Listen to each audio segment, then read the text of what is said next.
Now in this lecture we'll answer two questions. On both questions we find out the area of a shaded region. So let's start with the first question. In the drawing we have three semicircles.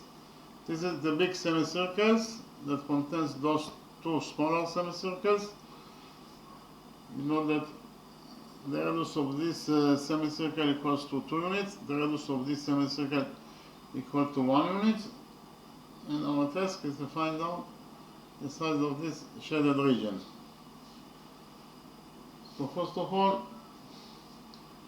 we define the center of this semicircle. This point is point P.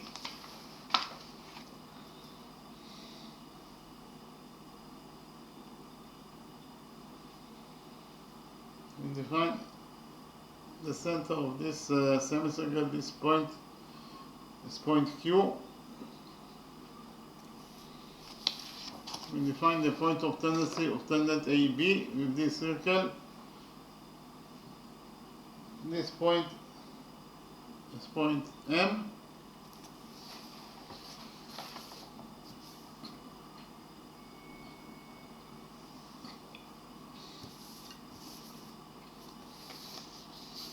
And finally, we define the point of tendency of tangent AB with this semicircle. This point is point N. Likewise, we define the center of this, the biggest semicircle. This point is point O. We define the radius of this, the biggest semicircle, as X.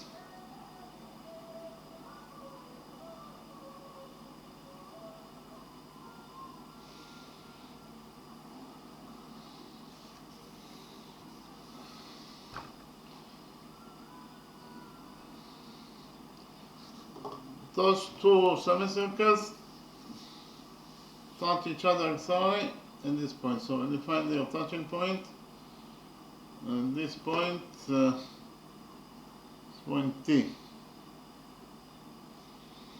So those two semicircles have an external arch between them. It's point T. That is to say, they touch each other externally at point T. Whenever you have an external arch between two circles or semicircles, you can implement rule 10. So I think quickly on rule 10. According to rule 10, if two circles touch each other externally, then the straight line that connects their centers together passes through their touching point. So at the moment those two circles touch each other externally, in this point P. The center of this circle is here at point O. The center of this circle is here at point M. The straight line that connects the centers together is of course the straight line OM. And this straight line OM must pass through their touching point, that is point P. Again, the straight line OM must pass through point P, this point, that is their touching point. OPM is one straight line. Again, according to this rule 10, OPM is one straight line. So you can actually implement rule 10 in our drawing. Why? Because in our drawing, those two circles touch each other externally at point T. The center of this semicircle is here at point Q. The center of this semicircle is here at point P. And the straight line that connects the centers together is of course the straight line PQ. And according to rule 10, the straight line PQ must pass through point T, that is their touching point. Again, the straight line PQ must pass through their touching point, that is point T, or PTQ is one straight line. Again, according to rule 10, PTQ is one straight line. So we join points P and Q together by a straight line, and according to rule 10, the straight line PQ must pass through point T, that is their touching point.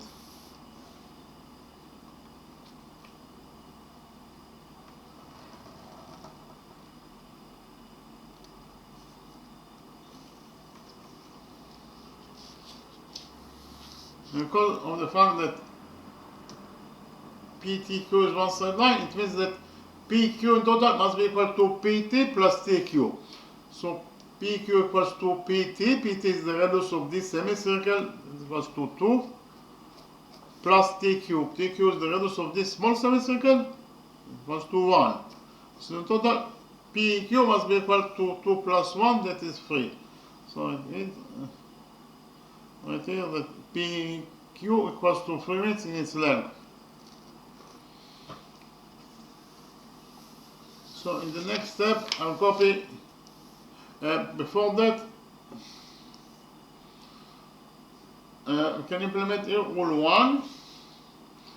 The radius PM that equals to 2, the radius PM is drawn to point M, that is the point of tendency of tangent AB with this semicircle. Whenever your radius is drawn to the point of tendency, then tangent AB will be perpendicular to the radius MP. If AB is perpendicular to MP, it means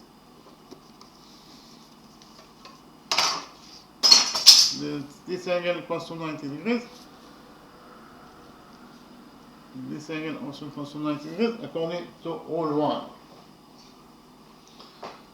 Likewise, we have the radius Qn, the radius Qn of this semicircle is equals to 1. The radius Qn is drawn to point N, that is the point of tendency of tangent AB with this semicircle. Whenever your radius is drawn to the point of tendency, then tangent AB will be perpendicular to the radius NQ. If AB is perpendicular to NQ, it means that this angle equals to 90 degrees, and this angle also equals to 90 degrees according to the same rule, rule 1. So in the next step, I'll copy this quadrilateral PQ and M in a new page, and we'll analyze this quadrilateral. We know that PQ equals to 3, Qn equals to 1, PM equals to 2, Mn is the missing side, so we'll do a construction after copy this quadrilateral PQ and M in a new page.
So actually, this is quadrilateral PQMN that occurs from the original drawing.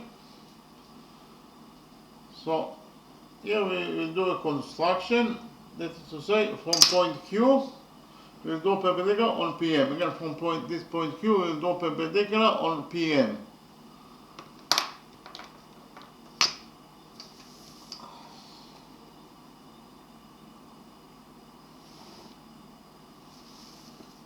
So actually, this angle equals to 90 degrees, and this angle also equals to 90 degrees according to our construction. We define the touching point of the perpendicular from point Q and PM. This point is point L.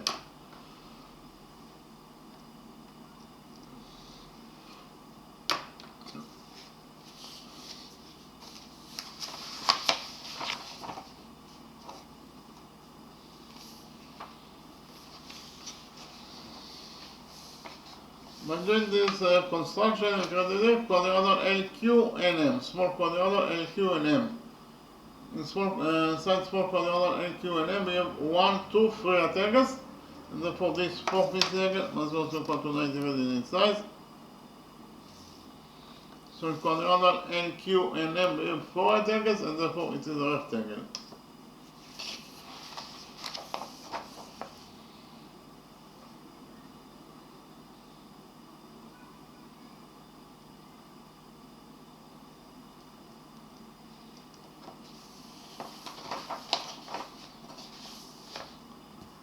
But we also know that the opposite sides of rectangle are equal to each other. So in rectangle LQNM, side LM equals to the opposite side QN, but QN is 1, therefore the opposite side LM must be also equal to 1 unit in its length.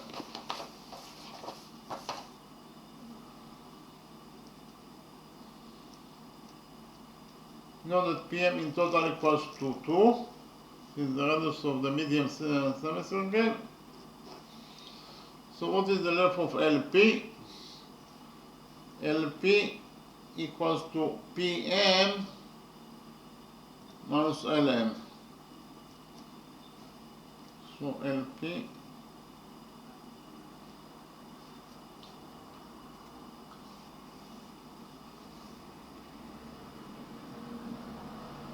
total equals to PM. PM is 2 minus LM. LM is 1. So in total LP equals to PL equals to 2 minus 1, that is 1. So LP equals to 1 unit in its length.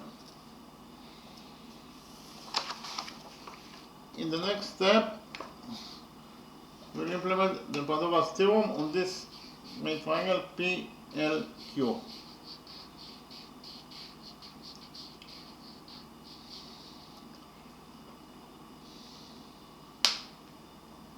So in this triangle, according to the Padova theorem, in any right triangle, the square of the hypotenuse equals to the sum of the squares of the perpendiculars. So in this green right triangle PQL, PQ squared, that is the square of the hypotenuse, equals to PL squared plus LQ squared. So I write it down.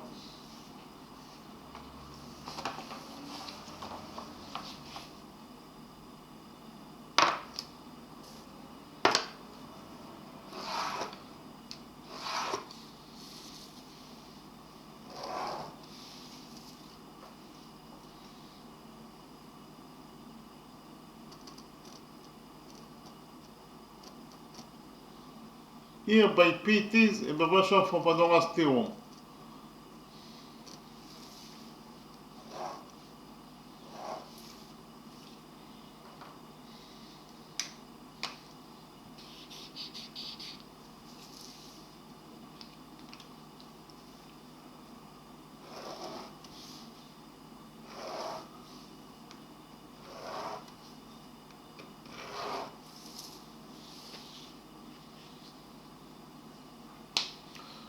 So PQ squared, that is the square of the hypotenuse,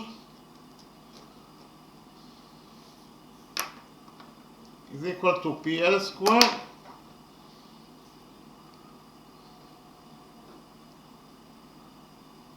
plus LQ squared.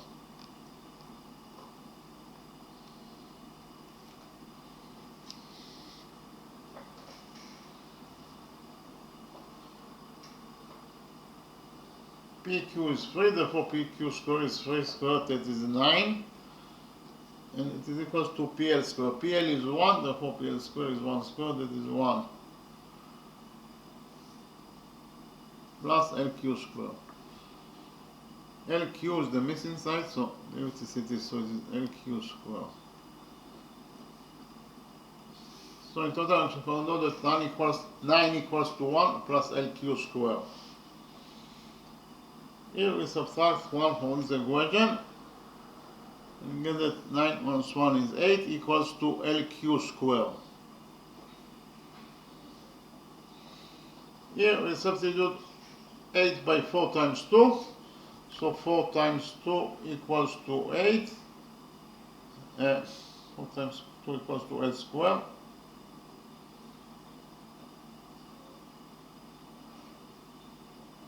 Here we take out all those equations. We get that LQ equals to the square root of 4 is 2. So inside the root we left only with 2. So in total we found out that LQ equals to 2 times square root of 2 units in its length. This inside LQ equals to 2 times square root of 2 units in its length. So in rectangle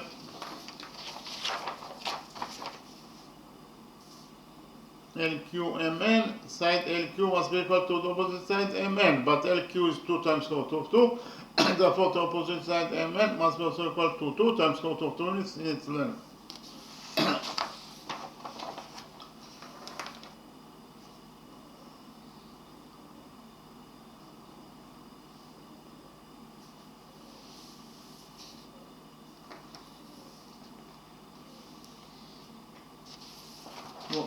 this is the line segment MN. This equals to 2 times cos of 2 units in its length.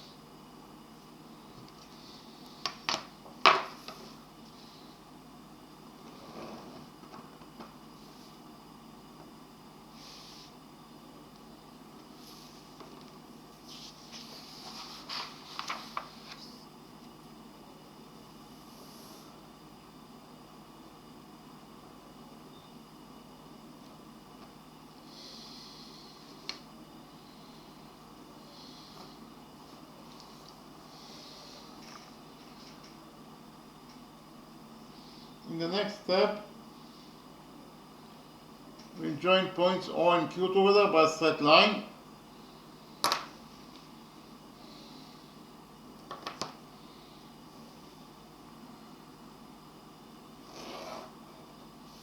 Point O is the center of the biggest semicircle, and point Q is the midpoint of chord EF. Again, point Q is the midpoint of this chord EF. Why? Because point Q is the center of this small semicircle, so the radius QE equals to 1, and the radius QF also equals to 1 on this small semicircle. In total, EF equals to 1 plus 1, that is 2, so at point Q, chord EF has been bisected into 2 halves. EQ equals to QB equals to 1. So from the center of the biggest semicircle, we have line segment OQ that bisect chord EF. So here we can implement rule 30. And again, from the center of the biggest semicircle, that is to say from this point O, we have line segment OQ bisect chord EF, and therefore we can implement here rule 30. So I please click on rule 30.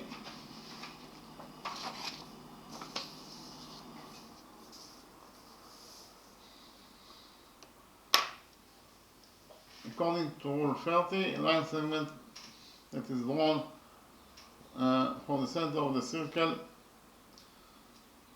towards any chord, a line segment that is drawn from the center of the circle and bisect the chord will be also perpendicular to that chord. In the drawing, we have a circle. This is point O, that is the center of this circle. This is chord AB. Line segment OM, that is drawn from the center of the circle, that is to say from this point O. Line segment OM bisects chord AB, because AM equals to MB. And according to this rule 30, when a line segment bisects the chord, that it is drawn from the center of the circle, that line segment also will be perpendicular to that chord. So line segment OM that bisects chord AB will be also perpendicular to chord AB. If OM is perpendicular to AB, it means that this angle equals to 90 degrees, and this angle also equals to 90 degrees, according to this rule 30. So we can definitely implement rule 30 in our drawing. We'll put in our drawing. So as I mentioned before, we have here from the center of this biggest semicircle, that is to say from this point O, we have line segment OQ that bisects chord EF, and therefore line segment OQ must be also perpendicular to EF according to rule 30. So this angle, if OQ is perpendicular to EF, it means that this angle equals to 90 degrees in its size.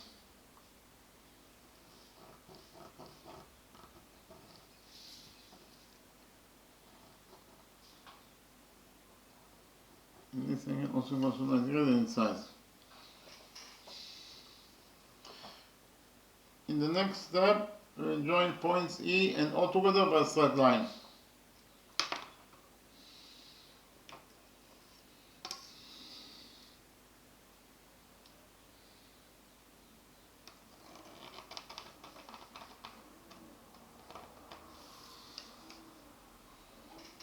By joining points O and E, we create the right triangle OEQ. So we implement the Pythagoras theorem In the next step, we'll implement the Pythagoras theorem on this right triangle OEQ. So this is the great right triangle OEQ. So we'll implement the Pythagoras theorem on this great right triangle OEQ.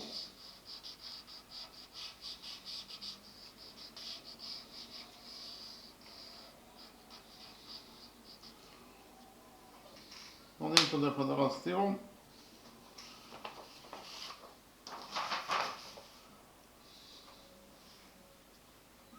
right triangle OEQ, OE square, that is the square of the hypotenuse,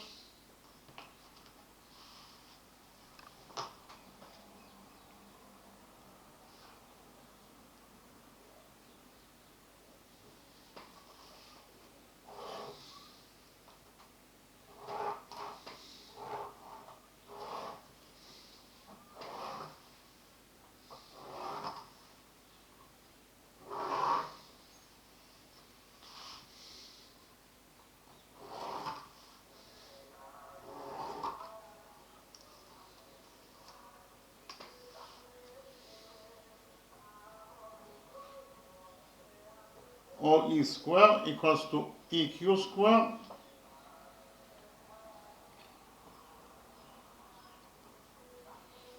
plus QO square. Okay, again, according to the Pythagoras theorem, on this green right triangle EOQ,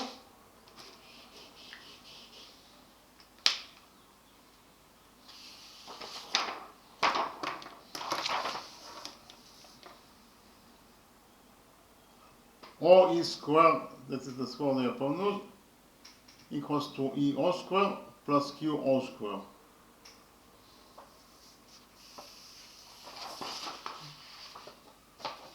What is the definition of line side OE? Side OE?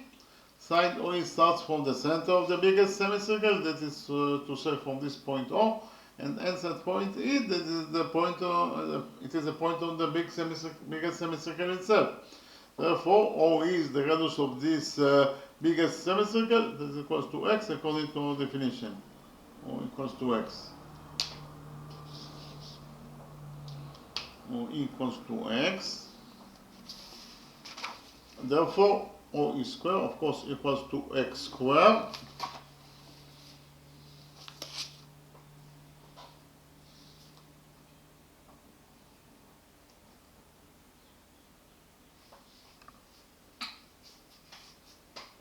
And it is equals to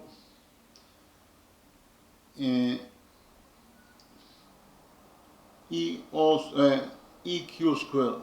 EQ is 1, therefore EQ square is 1 squared, that is 1, plus OQ square, or QO square.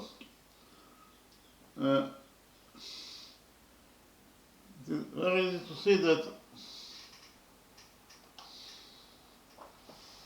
OQ is the hypotenuse of the right triangle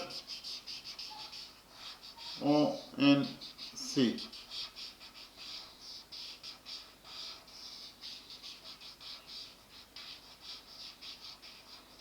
And again,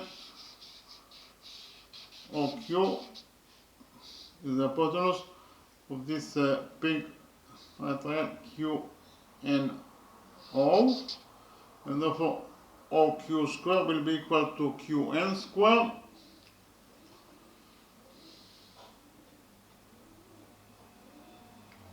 plus NO square.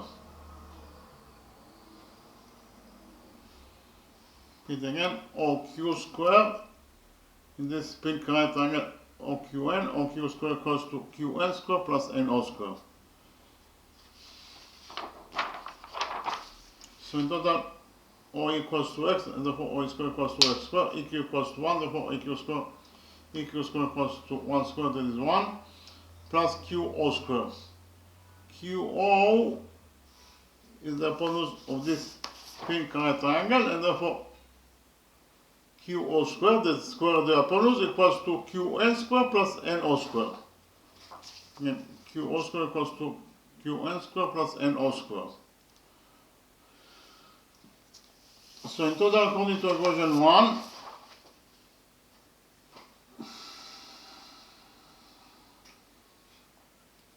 x squared equals to 1 plus qn squared. Qn is 1, therefore qn squared is 1 squared. That is 1 plus no squared. What is the length of no? We know that in total mn equals to 2 times square root of 2. So we define line segment MO as A.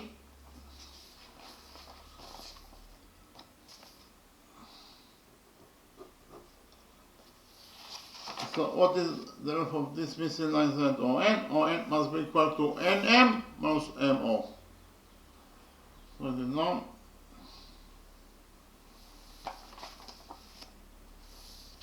The missing line segment ON must be equal to MN minus MO. Okay, again, this is the missing line segment ON that is equals to MN minus MO. So ON in total equals to MN, that is 2 times square root of 2.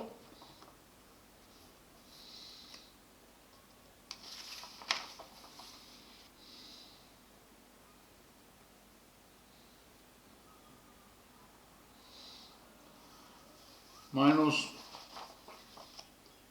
MO, that is A. So in total we should find out that the missing line segment ON equals to 2 times square root of 2 minus A units in its length. And again, this is the missing line segment ON is equals to 2 times square root of 2 minus A units in its length. And therefore ON squared must be equal to 2 times square root of 2 minus A squared.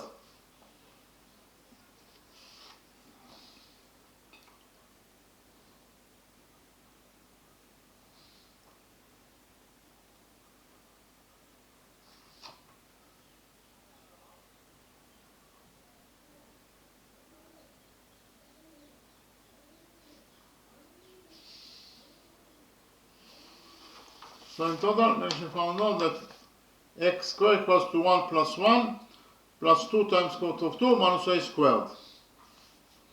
So according to this equation 1, we should find out that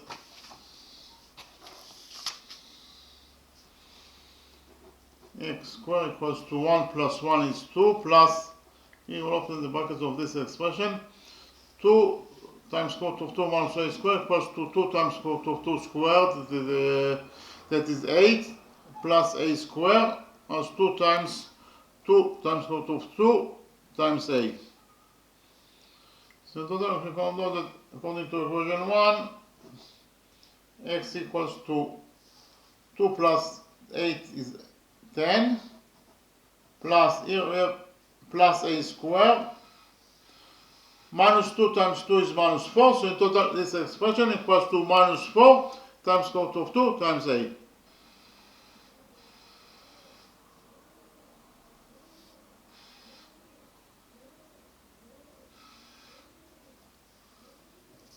So according to equation 1, we actually found out that x squared equals to 10 plus A squared minus 4 times square root of 2 times A.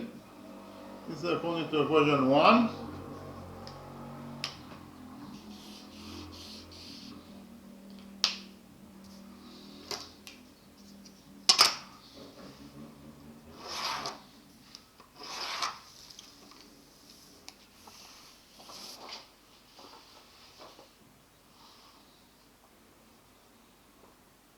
In the next step, we repeat on the same process on this side of this big semicircle.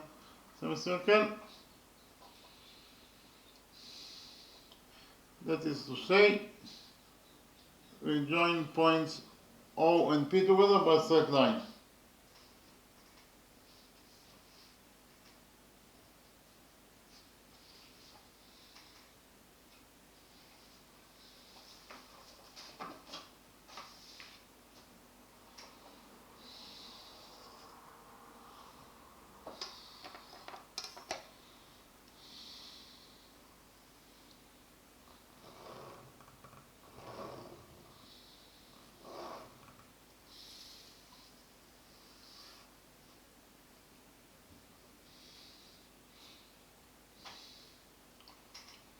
So from the center of this biggest semicircle, that is to say from this point O, we have a line segment OP.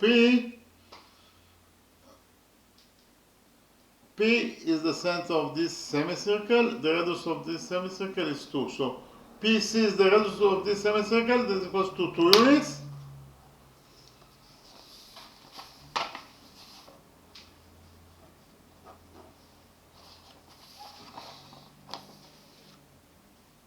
dP is also the radius of this semicircle. It equals to 2 units in its length.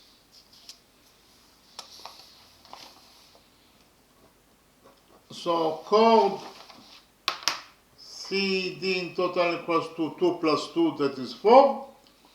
So at point P is the midpoint of chord CD. Again, point P is the midpoint of this chord CD.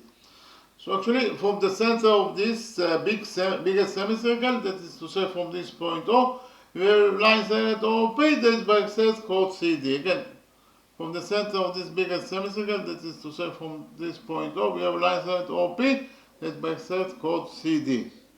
Why line segment OP bisects chord CD? Because chord CD in total equals to 2 plus 2, that is 4. Point P is the midpoint of chord CD. At point P, chord CD has been bisected into two halves. The first half CP is 2, the second half PD is also 2. So from the center of the biggest semicircle, that is to say from this point O, we have line segment OP that bisects chord CD, and therefore we can implement here again rule 30. Not repeat on the rule 30 again. Whenever you have, according to rule 30, whenever you have from the center of the circle or semicircle a line segment that bisects the chord, then that line segment will be also perpendicular to that chord. OP bisects chord CD, and therefore OP must be also OP must be also perpendicular to CD. Again, OP bisects chord CD, therefore OP must be also perpendicular to CD. So therefore, according to rule 30, this angle equals to 90 degrees, and this angle also equals to 90 degrees.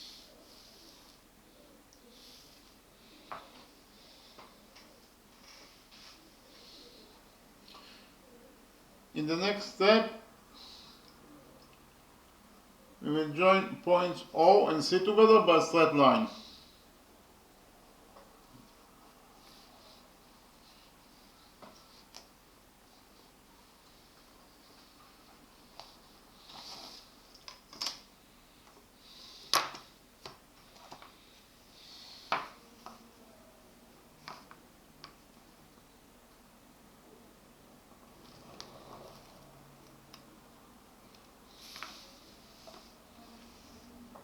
My joining points O and C, we create the right triangle CPO.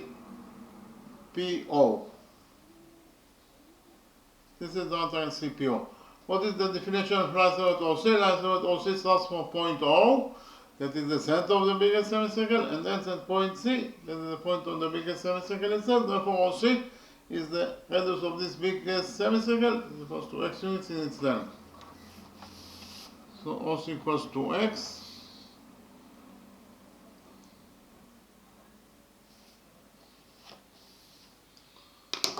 So in the next step, we'll implement the Pythagoras theorem on this right green triangle CPO.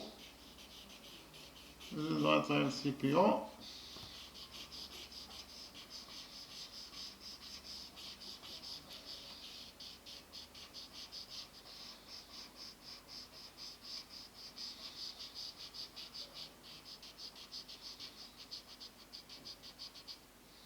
So in this right triangle CPO, according to the Pythagoras theorem,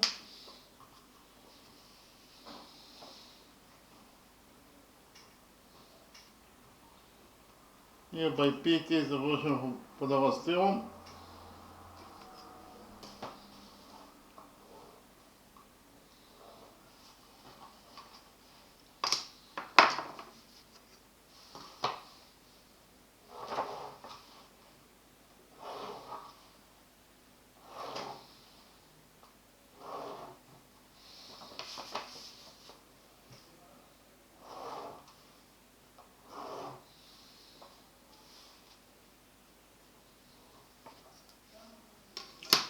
OC squared, that is the square of the hypotenuse, equals to CP squared plus PO squared.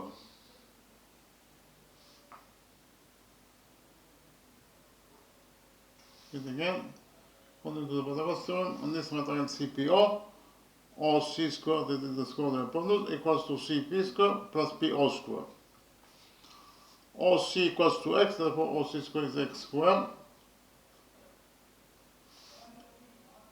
And it is equals to CP squared. CP is 2, therefore CP squared is 2 squared, it is 4, plus PO squared. What is PO? PO squared. What is the value of PO squared? PO, it is the hypotenuse of this right triangle. PO is the hypotenuse of this pink triangle, PMO. And again, PO is the hypotenuse of this right pink triangle, PMO. And therefore, PO squared must be equal to PM squared plus MO squared.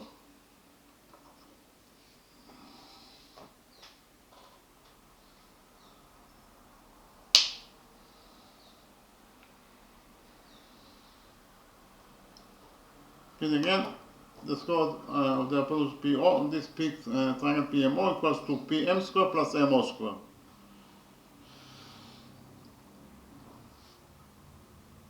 So in total, according to equation 2, you should find out that in this triangle CPO, OC squared, that is the square of the hypotenuse, equals to CP squared plus PO squared. OC is x, therefore OC squared is x squared, and it equals to CP squared. CP squared, QC squared equals to CP squared plus PO squared. So CP is 2, therefore CP squared is 2 squared, that is 4, plus PO squared. PO is the hypotenuse of this pink triangle PMN, and therefore PO squared must be equal to PM squared plus MO squared. Again, PO squared equals to PM squared plus MO squared. So in total, we found out that according to equation 2, x squared equals to 4 plus PM squared plus MO squared. So x squared equals to 4 plus PM squared. PM equals to 2, therefore PM squared is 2 squared, that is 4, plus MO squared. MO equals to A, and therefore MO squared equals to A squared. So in total, according to equation 2, we should find out that x squared equals to 4 plus A squared. So x squared equals to 4 plus 4, that is 8, plus A squared. So x squared equals to 8 plus A squared according to equation 2. Well, according to equation 1, we already found out that x squared equals to 10 plus A squared minus 4 times square root of 2 times A. So we have two different equations for x squared. Therefore, we get equation 3 that states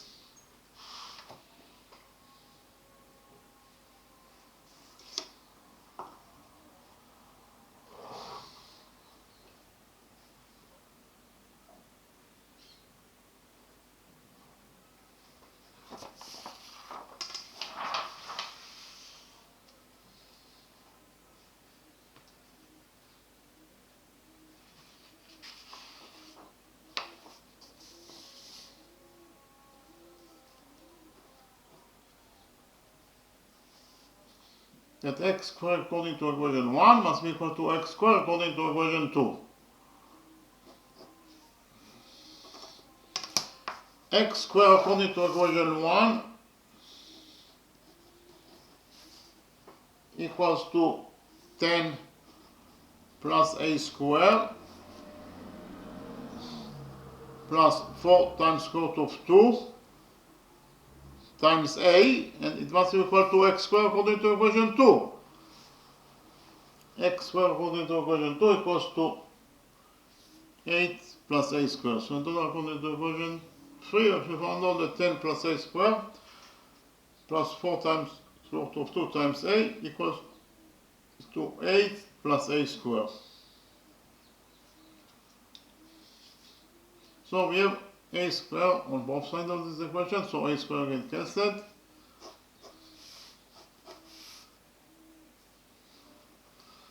So we subtract 8 from this equation, equation 3, and get that according to equation 3, 10 minus 8 is 2. And we have here, this sign is minus. We have minus 4 times square root of 2 times a equals to 0. So in total, according to equation 3, we actually found out that 2 minus 4 times square root of 2 times a equals to 0. So here we'll add 4 times square root of 2 times a to this equation. And find that according to equation 3, 2 equals to 4 times square root of 2 times a. So here we divide this equation 3 by 2. When we get that according to equation 3,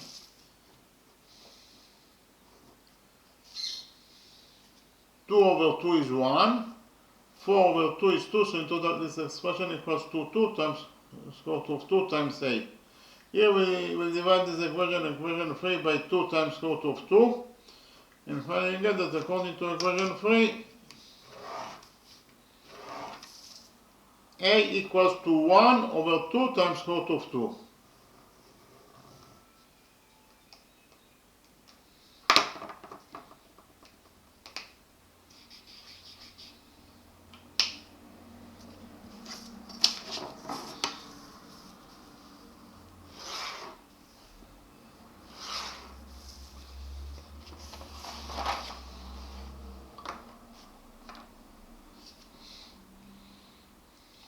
This is the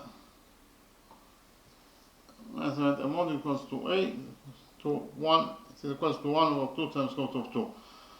So we already found out that according to equation 2,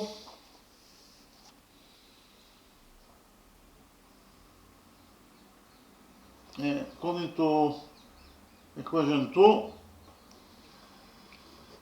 x squared equals to 10 plus a squared.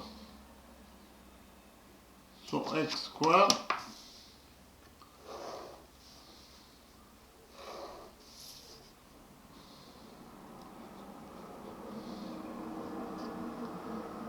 equals to 10 plus a squared. A equals to 1 over 2 times square root of 2, and therefore a squared must be equal to 1 over 2 times square root of 2 squared, that is 8.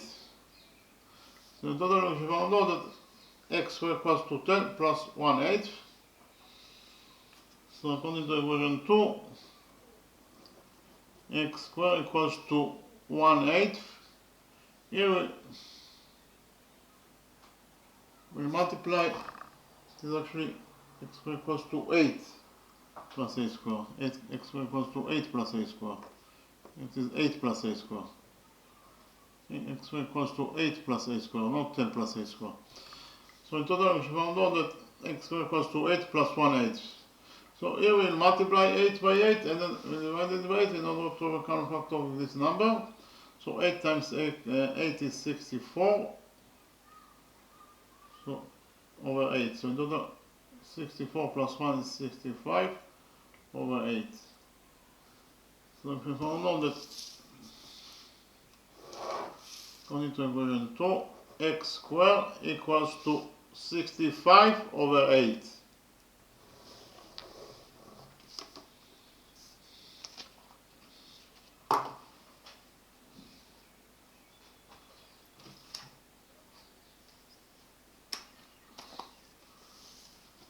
our task is to find out the size of this shaded area. From the drawing, it is very easy to see that the size of this shaded area must be equal to that of the biggest semicircle plus the sum of the earth of those two semicircles. It is very clear. If you subtract from the area of this biggest semicircle the sum of those two areas, we get the value of the shaded area. So therefore, the size of the shaded area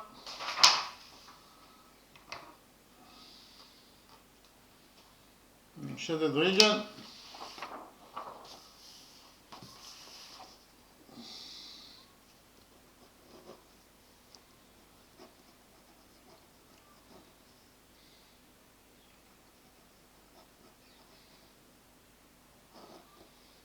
is equal to the area of the biggest semicircle that contains the two smaller semicircles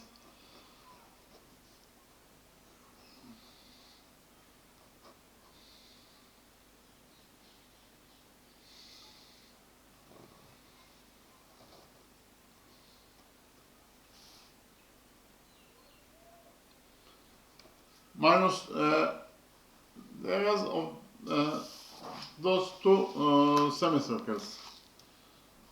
So it is minus the area of the small semicircle, if I use 2,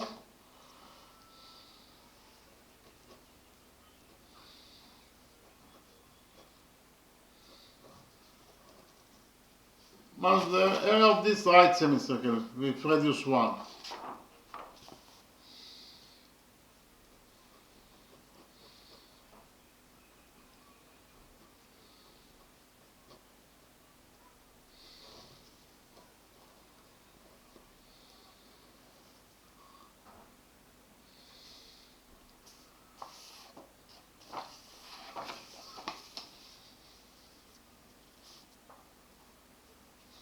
So in total we found out that the size of the shaded region equals to the area of the biggest semicircle minus the area of the two semicircles, the small semicircle and the right semicircle. What is the area of this biggest semicircle? The area of the biggest semicircle, the radius of the biggest semicircle is x. Therefore, the area must be equal to pi x squared over 2. So in total, the area of the biggest semicircle equals to pi x squared over 2 minus the area of this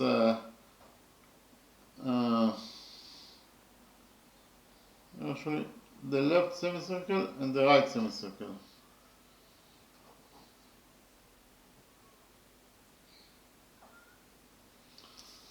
So the area of this left semicircle with radius 2 is equal to pi 2 squared over 2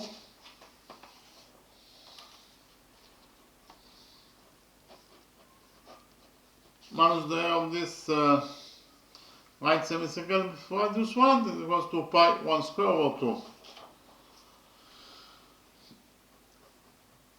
So in total we found out that the area that we are looking for this question, that is the size of the shaded region, this shaded region in total is equal to the area of the biggest semicircle, that is pi x squared over 2 minus the area of the left semicircle, that is pi 2 squared over 2 minus the area of the right semicircle, that is pi 1 squared over 2.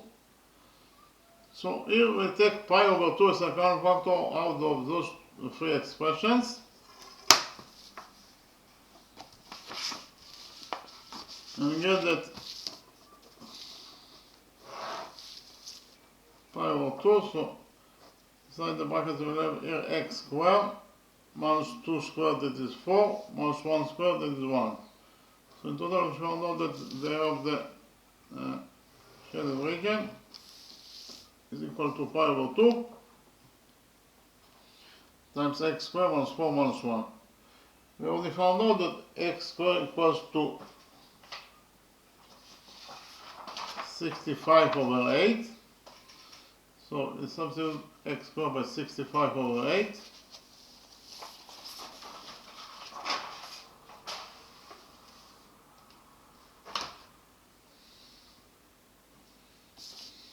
So it is pi over 2 times 65 over 8. Minus 1 minus 4 is minus 5. So in total, the size of the shaded region equals to pi over 2 times 65 over 8 minus 5. So here we will multiply minus 5 by 8 and then we divide it by 8 in order to have a common factor with this number. And get that pi over 2 and we have 65 over 8 minus 5 times 8 is minus 40 divided by 8. So it is pi over 2. 65 minus 40 is 25 over 8. In the numerator we have 25 pi over 2 times 8 is 16. So in total we can find out that the size of the shaded region, in total it is equal to either 25 pi over 16 square units in size.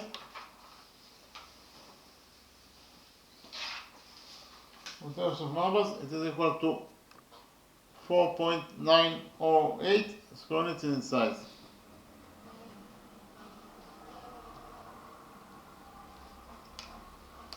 And again, found out that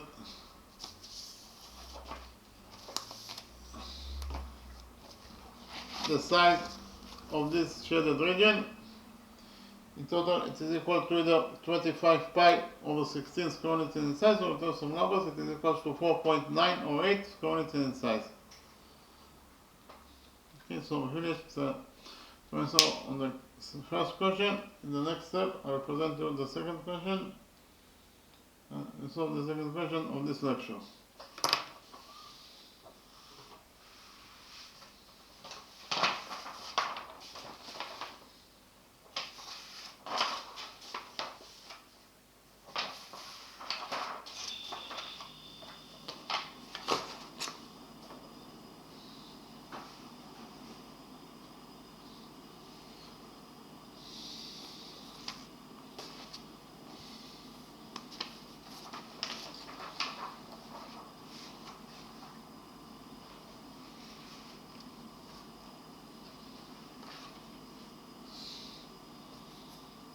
In the second question, our task is to find out the size of this shaded region, or it's actually the small semicircle. We have to find out the area of this small semicircle, that is the shaded area, of course.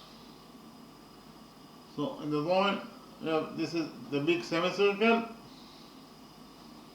You know that this is line segment AM, that is equal to 4 units in itself. This is line segment MN, that is also equal to 4 units in itself.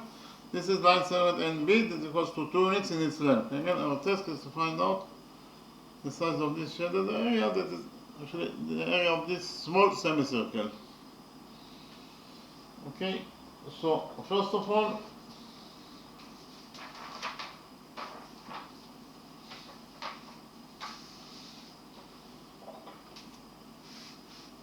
AB is the diameter of this big semicircle. AB in total, the diameter AB in total equals to 3. AM is 3, plus MN that is also 3, plus NB that is 2. So in total, AB equals to 3 plus 3 plus 2, that is 8. So the diameter AB of this big semicircle equals to 8.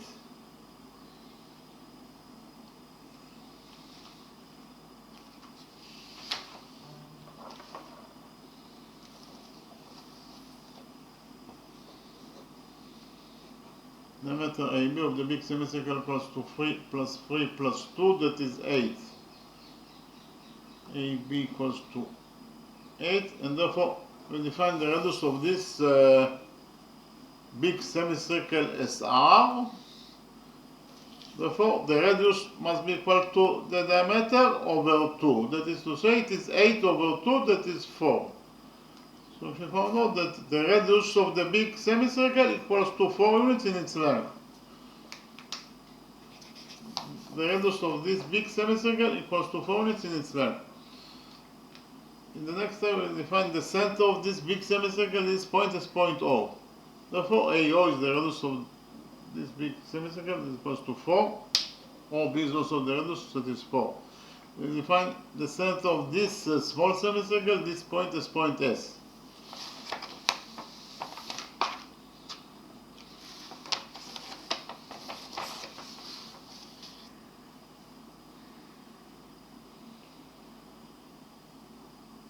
So,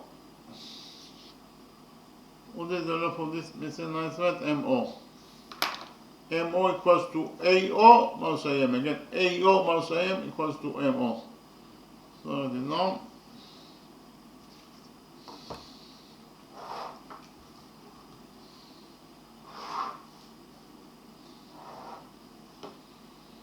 Line thread MO equals to AO minus AM. So in total, MO equals to AO is the radius of this big semicircle, that is 4 minus AM. AM is 3. So in total, MO equals to 4 minus 3, that is 1. MO equals to 1 unit in its length. This is 97 MO, that equals to 1 unit in its length.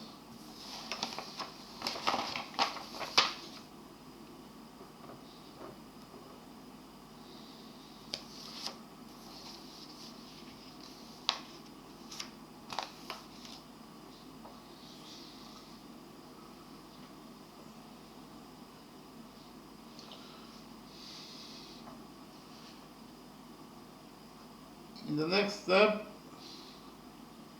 we'll focus on this chord MN. MN is a chord inside this small semicircle. Again, MN is a chord inside this small semicircle.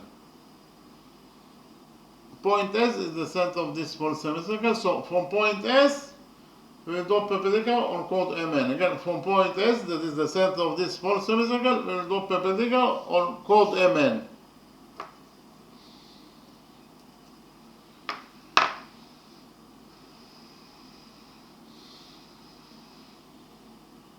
So actually,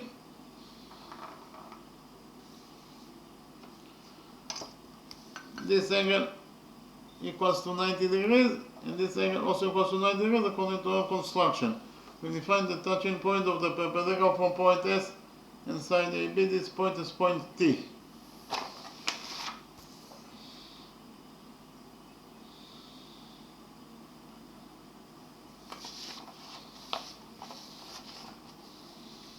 We define the length of side ST as H.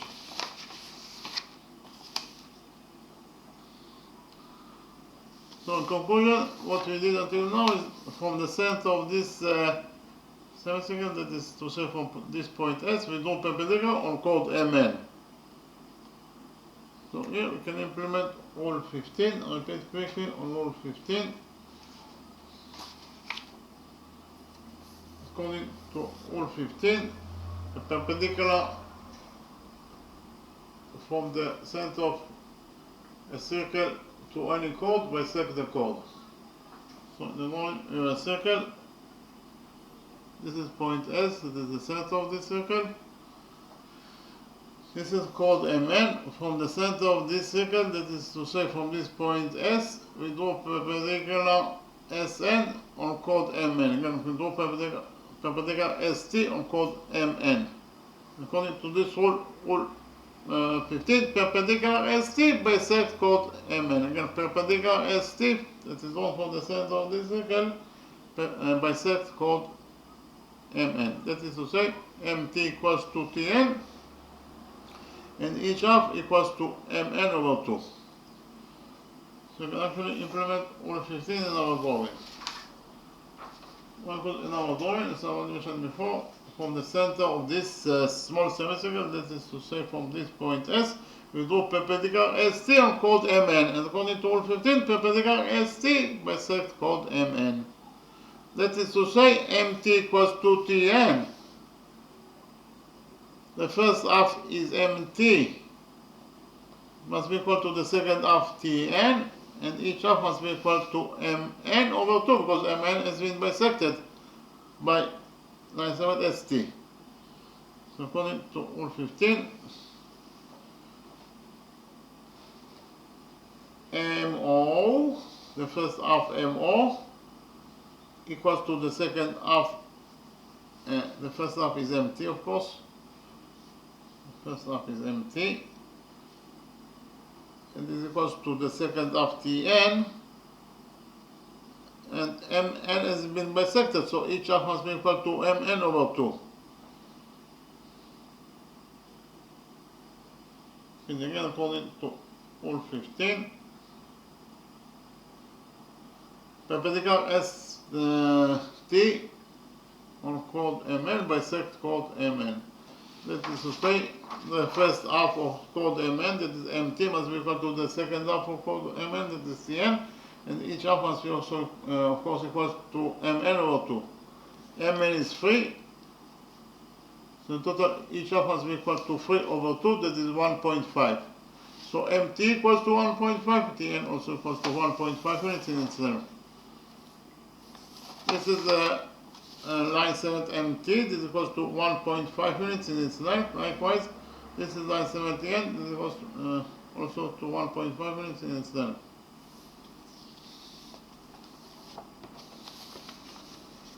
So what is the length of this short line segment? Line segment OT. OT equals to MT minus MO. This equals to MT minus MO. Again, MT minus MO equals to OT. So write it down.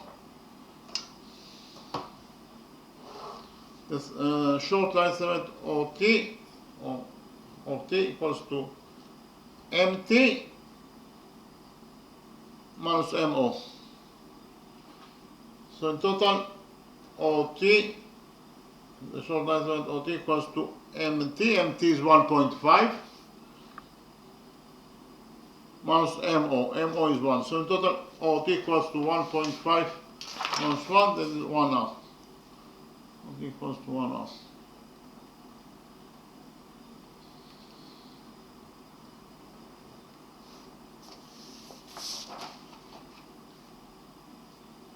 So OT equals to 1 half.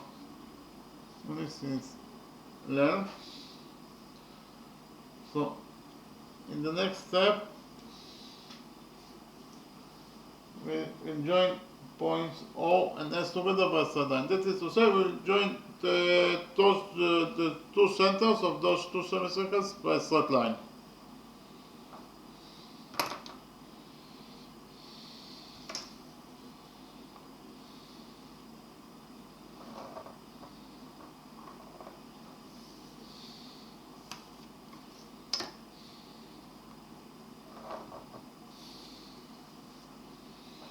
From the center of this big semicircle, that is to say from point O,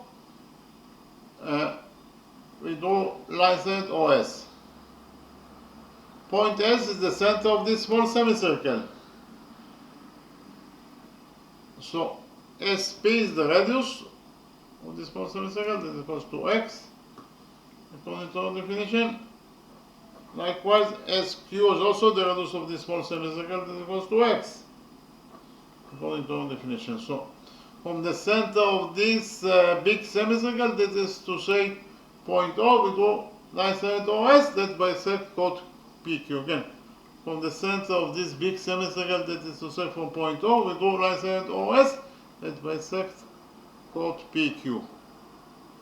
Okay, PQ is of course a chord inside this big semicircle. So we have from the center of this big semicircle, that is say from point O, line segment OS that bisects chord OP. Why line segment OS bisects chord QP? Because chord QP total equals to X plus X, that is 2X. So chord QP is bisected into two halves. The first half PQ equals to X, and the second half SQ also equals to X. And whenever you have a line segment that is drawn from the center of a circle and bisect the chord, you can implement rule 30. So repeat quickly on rule 30.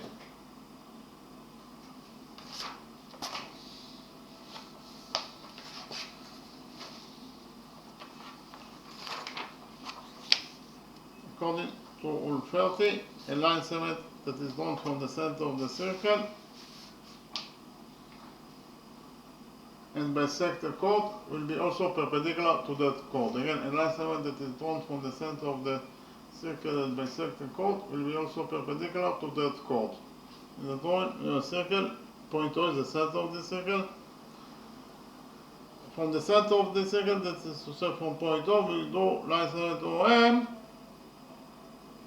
that bisect chord AB. Again, line segment OM bisect chord AB. That is to say, AM equals to MB equals to AB over 2. And because of the fact that OM bisect chord AB, OM will be also perpendicular to chord AB. That is to say, this angle equals to 90 degrees, and this angle also equals to 90 degrees, according to this rule, rule 30. So whenever you draw a line segment from the center of the circle towards any chord and bisect the chord, then that line segment also will be perpendicular to that chord. So we can implement all 30 in our drawing. What I put in our drawing, as I mentioned before, from the center of this big semicircle, that is to say from point O, we draw line segment OS that bisects chord QP. And therefore, according to rule 30, line segment OS will be also perpendicular to QP. If OS is perpendicular to QP, it means that this angle equals to 90 degrees.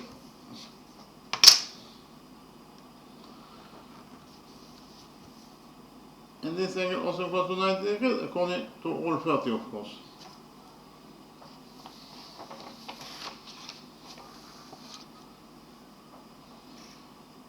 In the next step, we'll define the length of line segment SO as Y.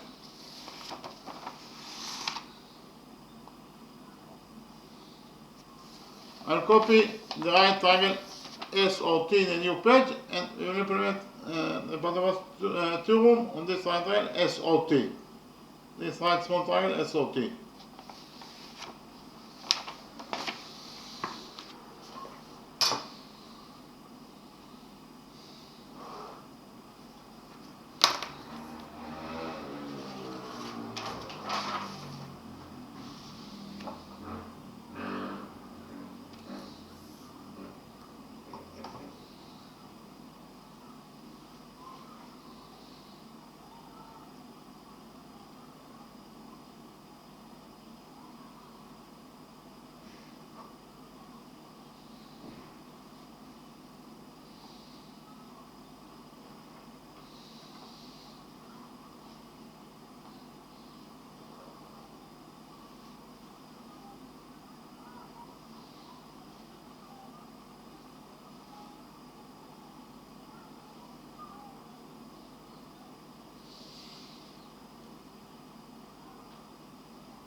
So actually, this is the right triangle SOT that is coming from the major drawing. This right triangle SOT, according to the Pythagoras theorem, in any right triangle, the square of the hypotenuse equals to the sum of the sides with the perpendiculars. In this right triangle SOT, it means that SO squared, that is the square of the hypotenuse, equals to ST squared plus OT squared.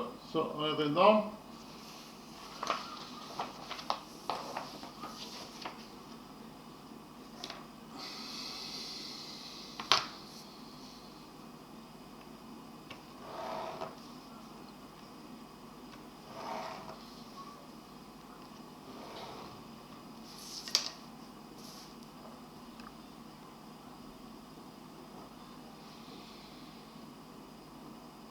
So SO squared, that is the square of the hypotenuse,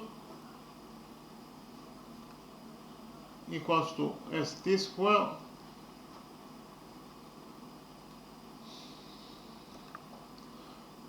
plus OT squared. SO is y, therefore SO squared is y squared,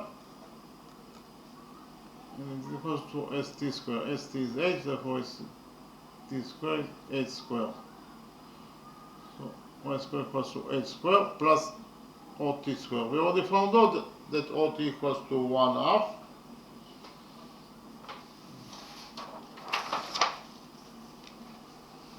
OT equals to 0.5.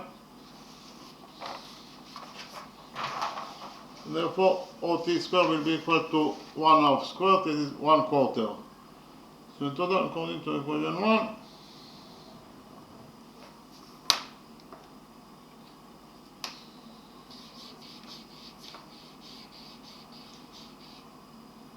actually found out that y squared equals to h squared plus 1/4.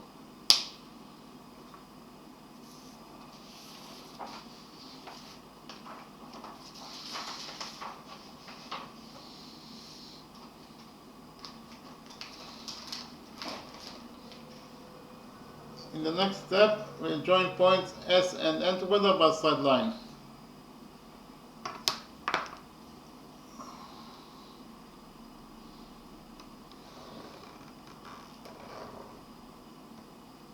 Point S is the center of this small circle, semicircle. Point N is the point of the small semicircle itself. Therefore, Sn is the radius of this small semicircle is equals to x.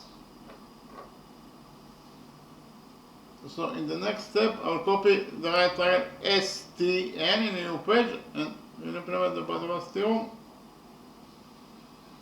on this right triangle STN.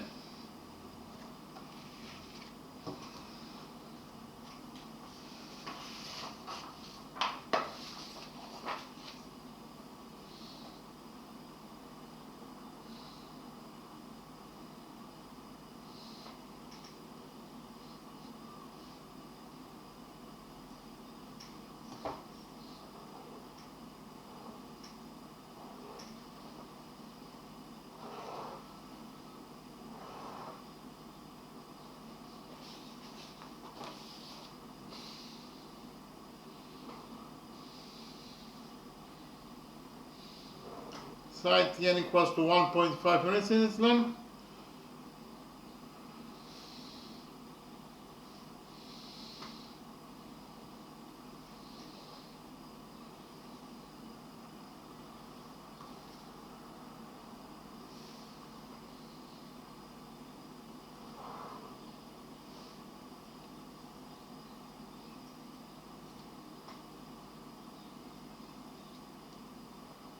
Sn, the hypotenuse Sn equals to x. St equals to h.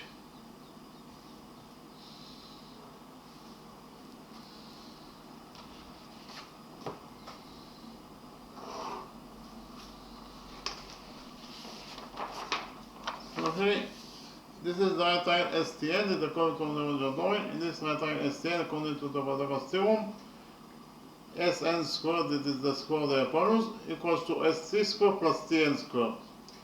So now,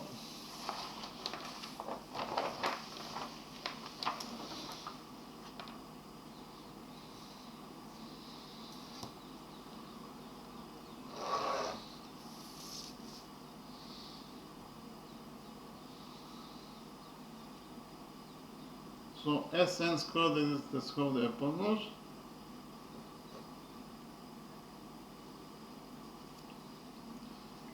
equals to St squared plus Tn squared.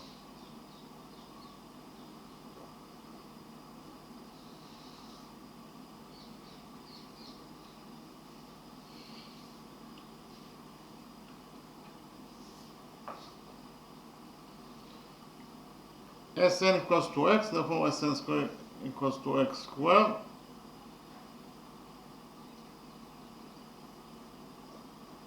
And it is equals to St squared. St is 8, therefore St squared is 8 squared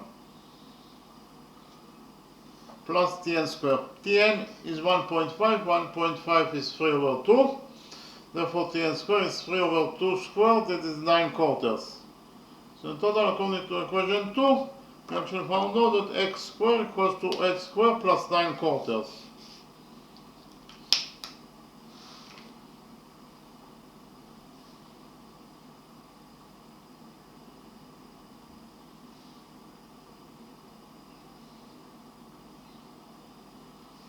And according to equation 1, we only found out that y squared equals to 8 squared plus 1 quarter.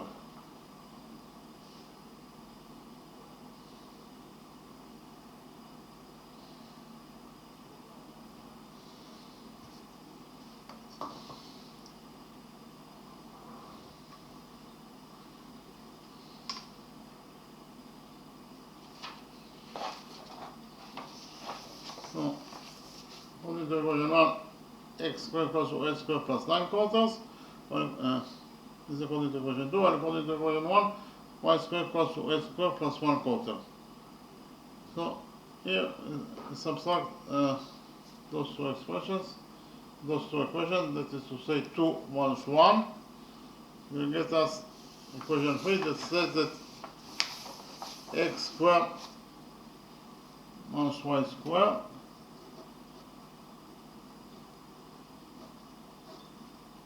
equals to 8 squared plus 9 quarters minus 8 squared plus 1 quarter.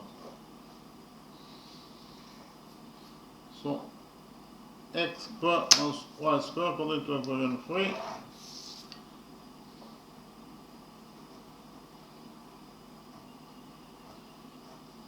equals to, you will open the brackets, you get 8 squared plus 9 quarters minus 8 squared minus 1 quarter. 8 squared minus 8 squared is 0, and we have 9 quarters minus 1 quarter is 8 quarters. 8 quarters is 2, so in total according to equation 3, I should found out that x squared minus y squared equals to 2. X squared minus y squared equals to 2 according to equation 3.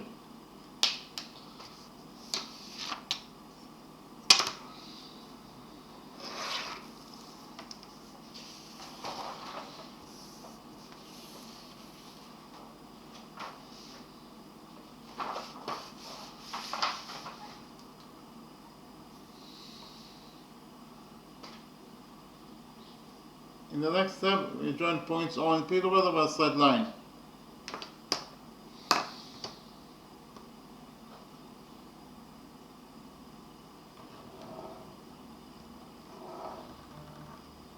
By joining points O and P, we created the right triangle OSP. So in the next step, I'll copy the right triangle OSP in a new page, and we will implement the Pythagoras theorem on this right triangle OSP.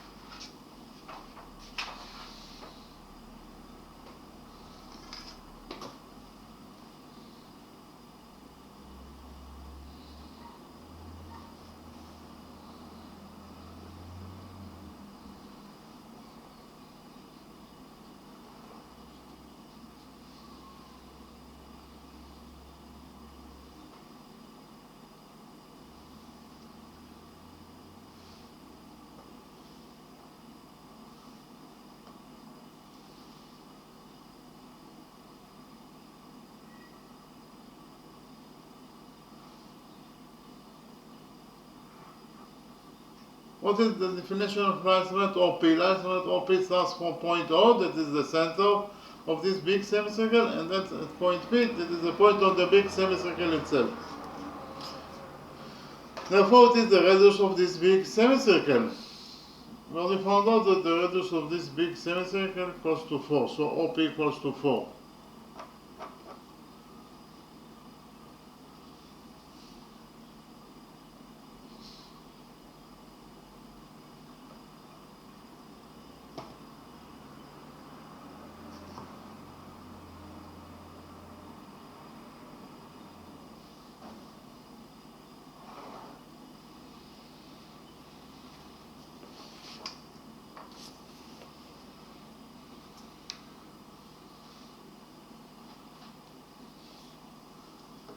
So this is right triangle OSP, that is according to the original drawing.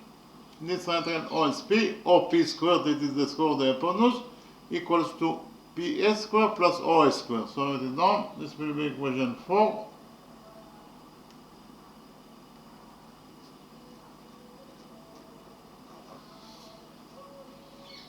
So PO squared, that is the square of the hypotenuse, equals to PS squared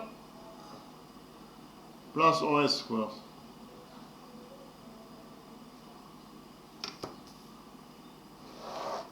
PO is 4, therefore PO squared is 4 squared, that is 16.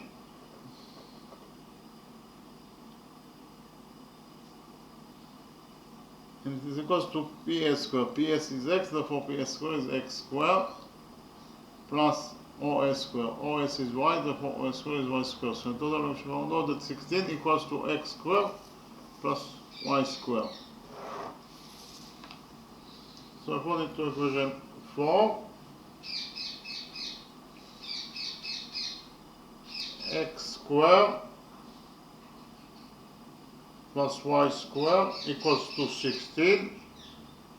And according to equation 3, we already found out that x squared plus y squared equals to 2. And again, according to equation 4,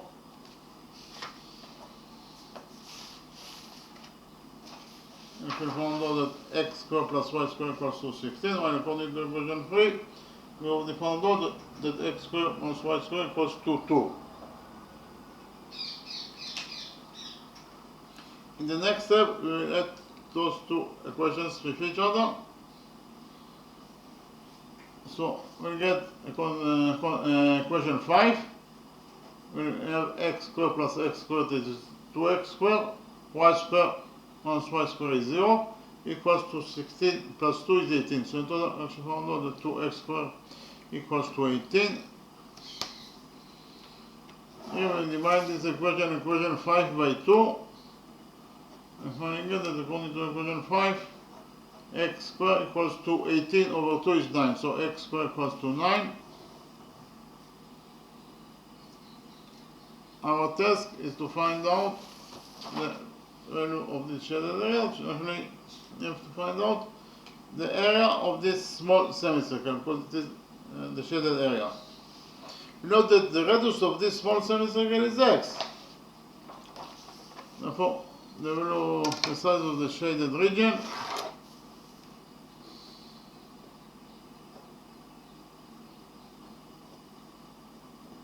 is equal to the area of this small semicircle. The radius of this small semicircle is x, and therefore the area must be equal to pi x squared over 2. So it is pi over 2 times x squared. We already found out that x squared equals to 9, so we substitute x squared here by 9. You get that the value of the shaded area is 9 pi over 2. 9 over 2 is 4.5, so it is 4.5 pi. In terms of numbers, it is equal to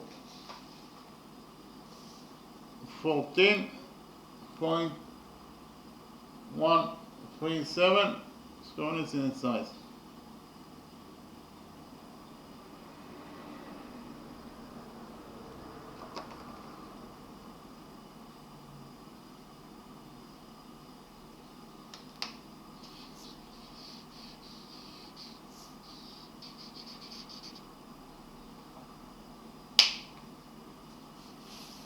So the answer to the question is that the size of this shaded region is actually the area of this small semicircle. It is equal to either 4.5 pi square units in its size, or in terms of numbers, it is equal to 14.137 square units in its size.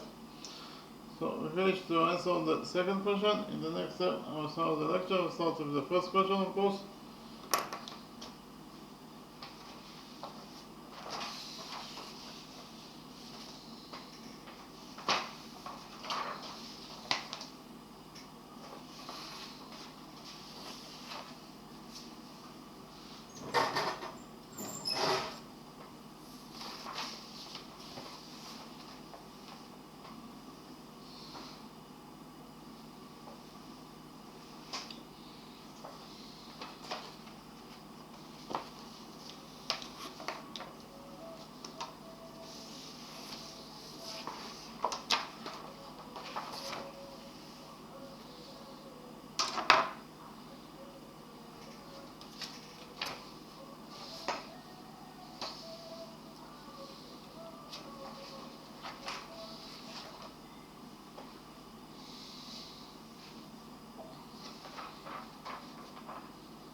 our task in the first question is to find out the size of this shaded region.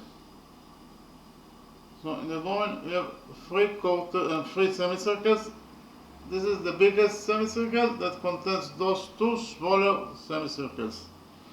The radius of this medium semicircle equals to 2 units. The radius of this smallest semicircle equals to 1 unit in itself.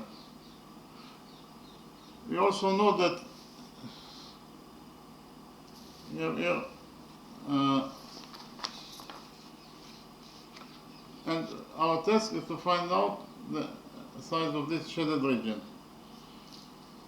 Okay, so first of all,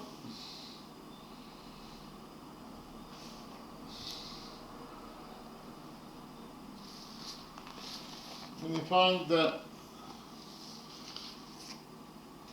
center of this semicircle. This point is point P. We define the center of this small semicircle. This point is point Q. We define the point of tendency of tangent AB with this semicircle. This point is point M. Likewise, we define the point of tendency of tangent AB with this semicircle. This point is point N. We define the center of the biggest semicircle. This point is point O. We define the radius of this biggest semicircle as X. And here we can implement all 10. Repeat quickly on all 10. Those two semicircles have an external between them at this point T. That is to say, they touch each other externally at this point T. Whenever you have an external arch between two circles or semicircles, you can implement all 10. So repeat quickly on all 10. According to all 10, if two circles touch each other externally, then the straight line that connects the circles together passes for their touching point. So in the drawing you have two circles that touch each other externally at point P. The center of this circle is at point O. The center of this circle is at point M. And the straight line that connects the circles together is of course the straight line OM.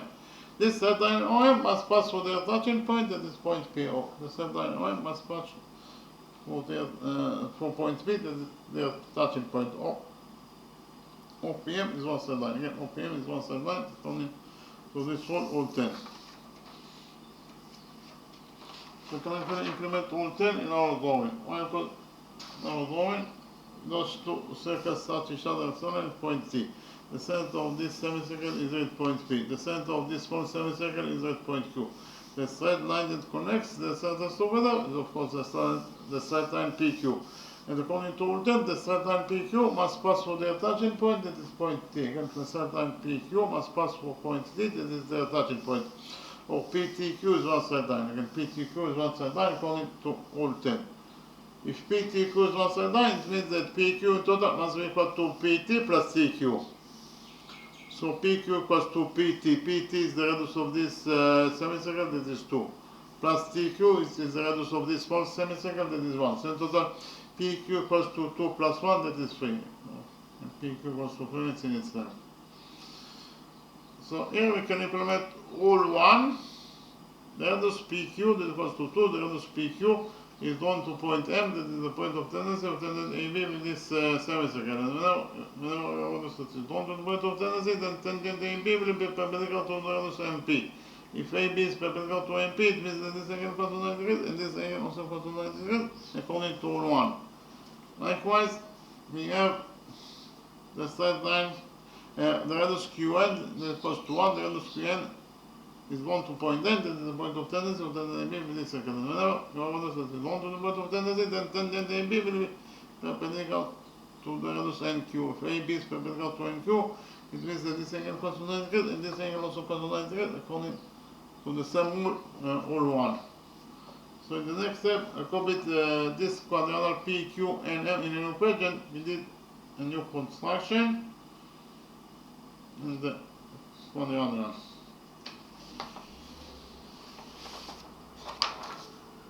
This is quadrangle PQ and N that comes from the original drawing. PN, BM is the radius of the medium semicircle, that is equal to 2.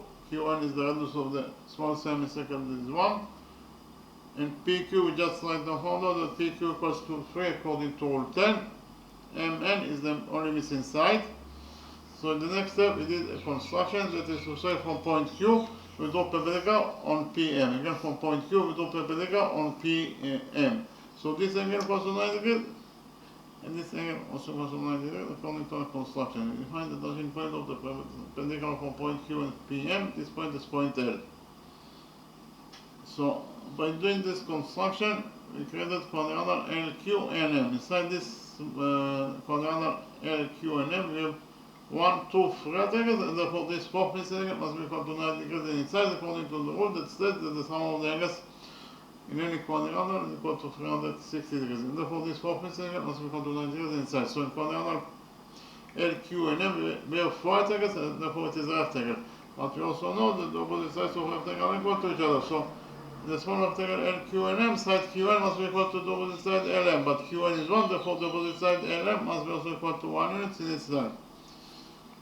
What is the length of PL? PL equals to PM. PL equals to PM minus PL. Okay, again. PL equals to PM minus LM. So PL in total equals to PM, that is 2, minus LM, that is 1. So in total PL equals to 2 minus 1, that is 1. So in the next step, again, PL equals to PM minus LM. PM is 2 and M is 1, so 2 minus 1 is 1. So PL equals to 1. In the next step, we implemented the Pythagoras theorem on this right rectangle PLQ. This right triangle PLQ, according to the Pythagoras theorem, PQ squared, that is the square of the hypotenuse, equals to PL squared plus LQ squared. Again, PQ squared, that is the square of the hypotenuse, equals to PL squared plus LQ squared. PQ is 3, therefore PQ squared is 3 squared, that is 9. And it equals to PL squared. PL is 1, therefore PL squared is 1 squared, that is 1. Plus LQ squared. LQ is the missing side, so we leave this it is. So in total, we should find out that 9 equals to 1 plus LQ squared. Here we subtract the 1 from this equation, and we found out that 9 minus 1 is 8, so 8 equals to LQ squared. Here we substituted 8 by 4 times 2, so 4 times 2 equals to LQ squared. Here we took order out of this equation, and we found out that LQ, the missing side LQ equals to the square root of 4 is 2, so inside the order left only with 2. So in total LQ equals to 2 times square root of 2 units in its length. In this rectangle NQ and M, side LQ equals to the opposite side MN. But LQ is 2 times square root of 2, and therefore MN must be also equal to 2 times square root of 2 units in its length. MN equals to 2 times square root of 2 units in its length.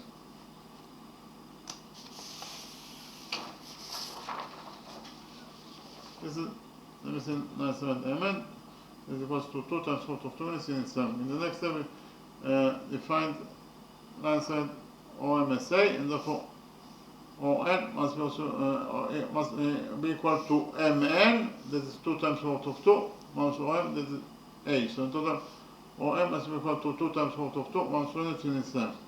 Again, ON equals to NM, that is 2 times square root of 2, minus OM, that is A. So in total, ON equals to 2 times square root of 2, minus 1 unit in its length.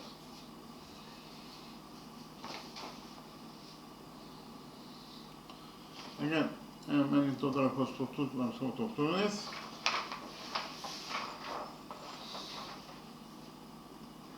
And in the next step, we join points O and Q together by straight line. Point Q is the center of this small semicircle. So QE is the radius of this small semicircle, that is 1. Likewise, QF is also the radius of this small semicircle, that is 1. From point O, we have line set or Q that bisect called EF. EF in total equals to 2.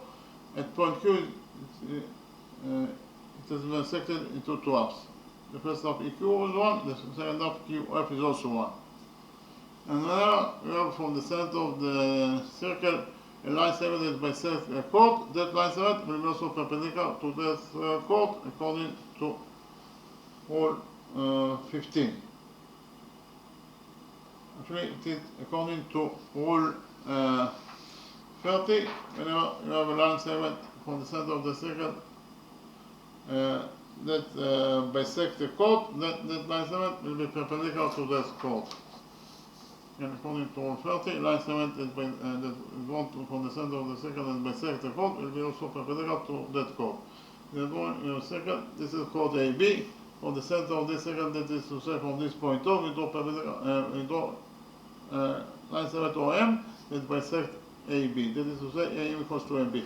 And whenever you have a line segment from the center of the circle that bisects the chord, that line segment will be also perpendicular to that chord. That is to say, OM also perpendicular to on AB. So this angle equals to 90 degrees, and this angle also equals to 90 degrees according to this rule, Rule 30. So can you implement Rule 30 in our drawing? If you relate to the biggest semicircle, point O is the center of the biggest semicircle. From point O, we have line segment OQ that bisects chord EF. Again, line segment OQ bisects chord EF. Each half equals to 1. And therefore, according to Rule 30, line segment EQ will be also perpendicular to on EF. If EQ is perpendicular to EF, it means that this angle equals to 90 degrees, and this angle also equals to 90 degrees, according to Rule 30. In the next step, we join points O and D together, by straight line. Point O is the center of the biggest semicircle. Point E is the point of the biggest semicircle itself. Therefore, O is the radius of the biggest semicircle. This equals to X. So in the next step, implement the Pythagoras theorem on this green right triangle OEQ.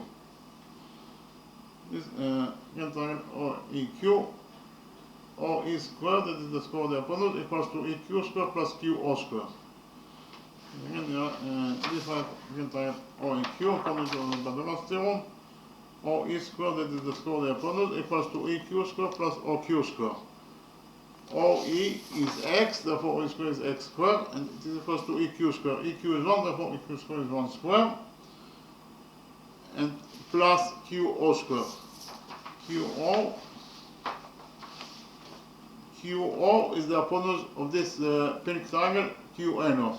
Therefore QO squared must be equal to QN squared plus NO squared. If we implement the Pythagoras theorem on the pink triangle QNO, then we get that QO squared equals to QN squared plus NO squared. And again, QO squared equals to QN squared plus NO squared. So in total, X squared equals to 1 plus QO squared plus NO squared. So X squared equals to 1, and we have NQ squared. NQ is 1, therefore NQ squared is 1 squared, plus NO squared. NO is 2 times square root of 2 minus 8, therefore NO squared is 2 times square root of 2 minus 8 squared. So in total, we should found out that X squared equals to 1 plus 1 plus 2 times square root of 2 minus 8 squared. So X squared equals to 1 plus 1, that is 2. And we have 2 times square root of 2 minus 8 squared. 2 times square root of 2 minus 8 squared equals to 2 times square root of 2 squared, that is 8, plus 8 squared minus 2 times square root of 2 times 8. So according to equation 1, if you want to know that X squared equals to 2 plus 8 plus 8 squared minus 2 times square root of 2 times 8.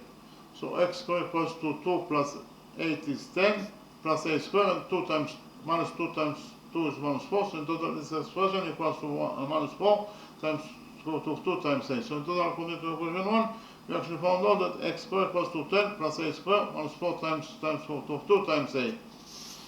In the next step, repeated on the same process on this side of this big semicircle.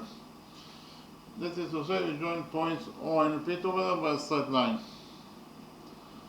OP is drawn from point O, that is the center of this biggest semicircle. So OP bisects chord CD. Again, OP bisects chord CD. CD in total is 4, and OP bisected into 2 halves. Each half equals to 2. CP equals to 2, and PD also equals to 2. And because of the fact that OP bisects chord CD, OP must be also perpendicular to chord CD. OP is perpendicular to chord CD. That is to say, this angle equals to 90 degrees, and this angle also equals to 90 degrees, according to Rule 30. So in the next step, implement the Pythagoras theorem in this right triangle CPO. In this right triangle CPO, according to the Pythagoras theorem, CO square, actually joint points on C together by side, of course. So CO square this is the square of the hypotenuse, equals to CP square plus PO square.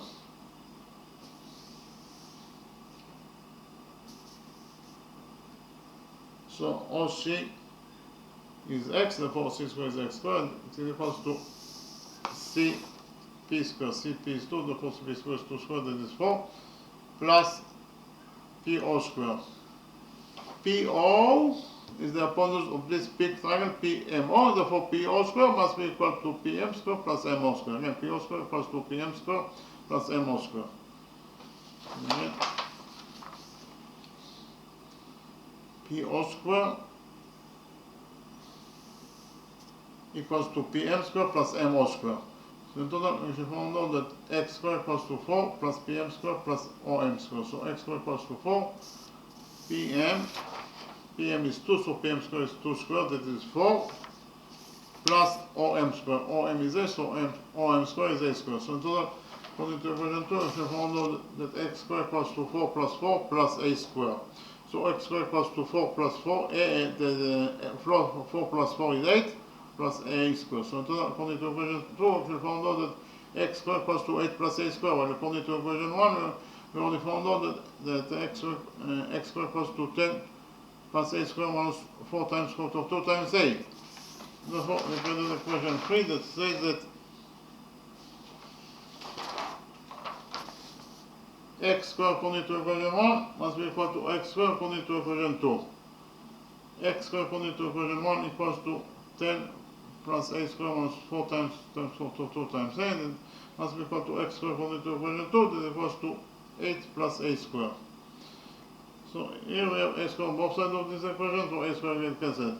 We subtract the 8 from this equation, and we found out actually that 8 times 10 is 2, minus 4 times square root of 2 times a equals to 0. This is the equation, we have to nothing. So here we have that 4 times square root of 2 times a do the equation. If I found out that 2 equals to 4 times square root of 2 times a, here we divided this equation 3 by 2, and we found out that 2 over 2 is 1 equals to 4 over 2 is 2, so in total this expression equals to 2 times square root of 2 times a.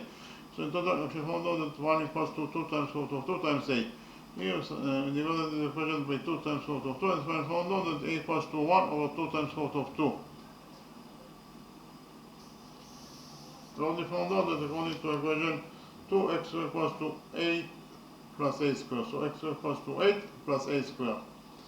A is 1 over 2 times square root of 2, and therefore a square must be equal to 1 over 2 times square root of 2 squared, that is 1/8. So in total, x square equals to 8 plus 1/8. Here we multiply it by 8, and then we divide it by 8 in order to overcome factor with this number. So 8 times 8 is 64, so 64 over 8. 64 plus 1 is 65 over 8. So in total, we should find out that according to equation 2, x square equals to 65 over 8. Our test is to find out the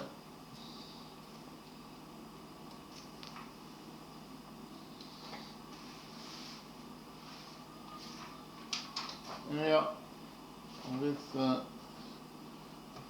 shaded region.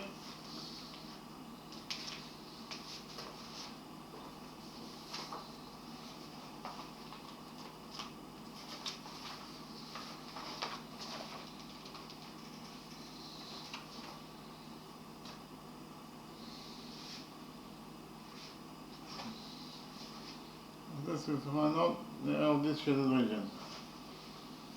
So, what is the area of this shaded region?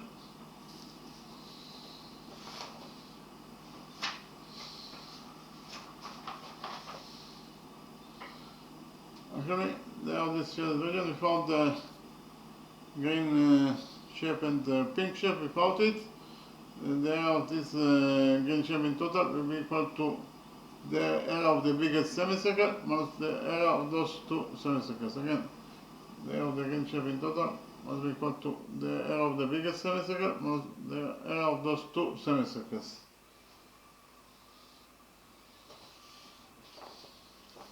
Again, the shaded area must be equal to the area of the biggest semicircle minus the area of the small semicircle minus the area of the right semicircle.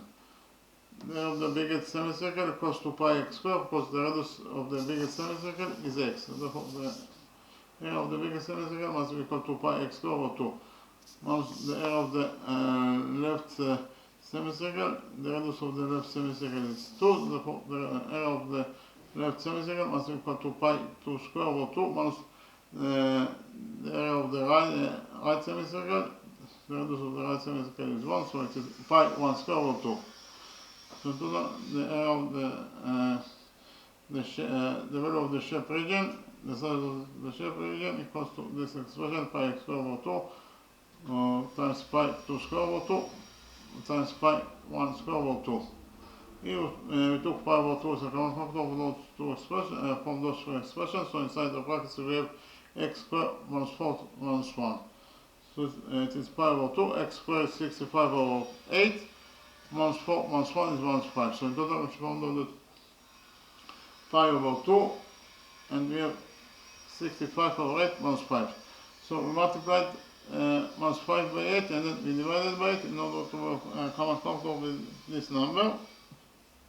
And we got that minus 5 times 8 is minus 40 divided by 8. So in total we found out that the area of the shaded region equals to pi over 2 times 65 minus 40 over 8. 65 minus 40 is 25 over 8. So in total the area, we have here 25 pi over 2 times 8, it is 16. So in total we found out that the size of this shaded region, we found the green shape and the pink shape, the size of this shaded region, it is equal to either 25 pi over 16 square units in size, or in terms of numbers, it is equal to 4.908 square units in size. So we finish to repeat on the first question. In the next step, I will repeat on the solution of the second question.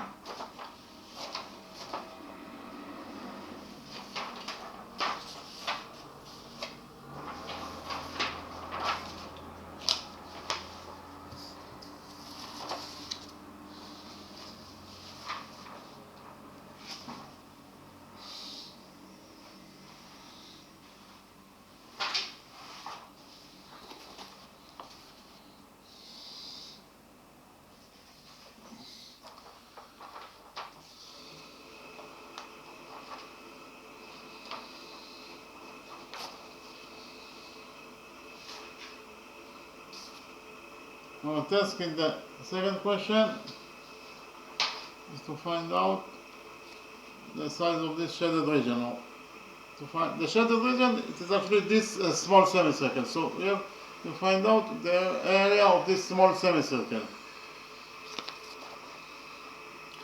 So in the drawing we have the big semicircle, and the small semicircle touches the big semicircle, those 2 points P and Q, and it cuts the diameter AB at those 2 points M and N. Line 7 AEM equals to 4 units in itself, line 7 MN equals to 4 units in itself, this is line 7 NB, this is equals to 2 units in itself.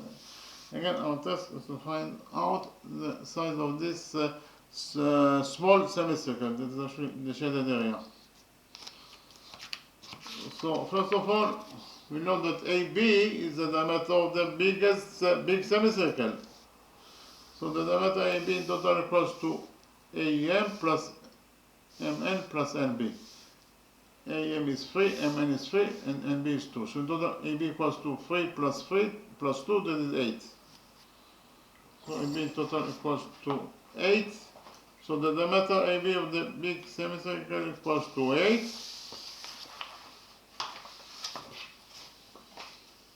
Therefore, the radius of this big semicircle must be equal to half of it. AB over 2, that is 8 over 2, that is 4. So, AB is 8, therefore the radius of the big semicircle must be equal to half of it. AB over 2 is 8 over 2, that is 4.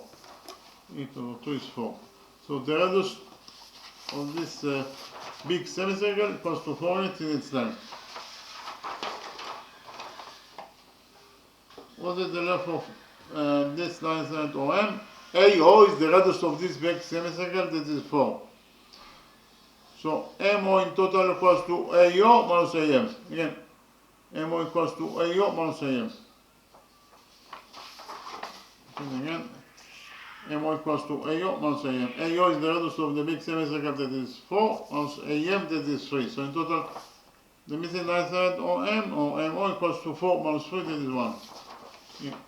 OM equals to 1 unit in its length. So in the next step, we did a construction. First of all, we define the center of this small semicircle, this point is point O. We define the center of this big semicircle, this point is point O. And from point S, that is the center of this small semicircle, we draw perpendicular on MN. Again, from point S, we draw perpendicular ST on NM, on this chord MN. So this angle equals to 90 degrees, and this angle also equals to 90 degrees according to our construction. We find the touching point of the perpendicular from point S and MN, this point is point T. So we have, from the center of this small semicircle, that is to say from point S, we have perpendicular ST on chord MN. And whenever from the center of the circle we have a perpendicular towards any chord, it will bisect the chord. This is according to all 15. Page 15 on all 15. According to all 15, the perpendicular from the center of the circle to any chord bisect the chord. In other words, we have a circle. This is point S. This is the center of this circle. MN is the chord of this circle. From point S, that is the center of this circle, we have perpendicular ST on chord MN. We have perpendicular ST on chord MN. And therefore, according to this all 15, perpendicular ST bisects MN. Perpendicular ST bisects MN. That is to say, MT equals to TN equals to MN over 2. So, you can implement all 15 in our drawing. Because in our drawing, we have from the center of this small semicircle, that is to say from point S, we have perpendicular ST on chord MN. According to all 15, perpendicular ST bisect chord MN. That is to say, MT equals to TN and each half equals to MN over 2. So according to all 15, MT equals to TN and each half equals to MN over 2. MN is 3, therefore MN over 2 is 3 over 2, that is 1.5. So MT equals to 1.5, TN is also equals to 1.5. Yeah. MT equals to 1.5 and TN must also equal to 1.5 units. What is the length of this? So in the next step, we join points O and S together by straight line. We join points O and S together by straight line. What is the length of OT? OT equals to MT minus MO. Again, MT minus MO equals to OT. See it again, OT equals to MT minus MO. So OT equals to MT. That is 1.5 minus MO, that is 1. Again, OT equals to MT, that is 1.5 minus MO, that is 1. So in total, OT equals to 1.5 minus 1, that is 1.5. 0.5. 1.5 minus 1 is 0.5. So the short line segment OT equals to 1/2 units in its length.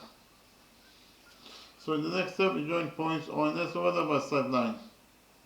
Point O is the center of this big semicircle. So point O, from point O we draw line segment OS on chord QP.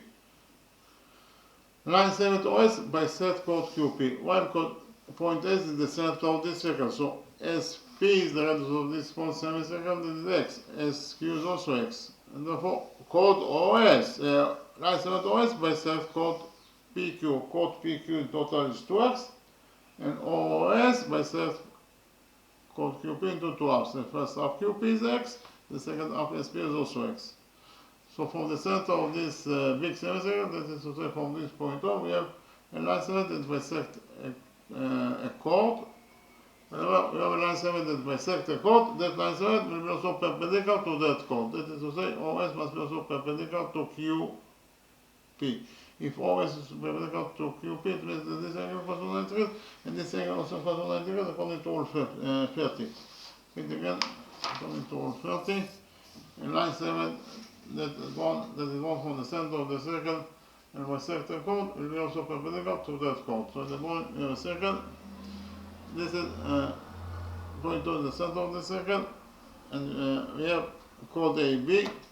We have line segment AM, that is one from the center of the circle, that is to say from point O, and bisect chord AB. That is to say AM is equal to MB. So OM bisect chord AB.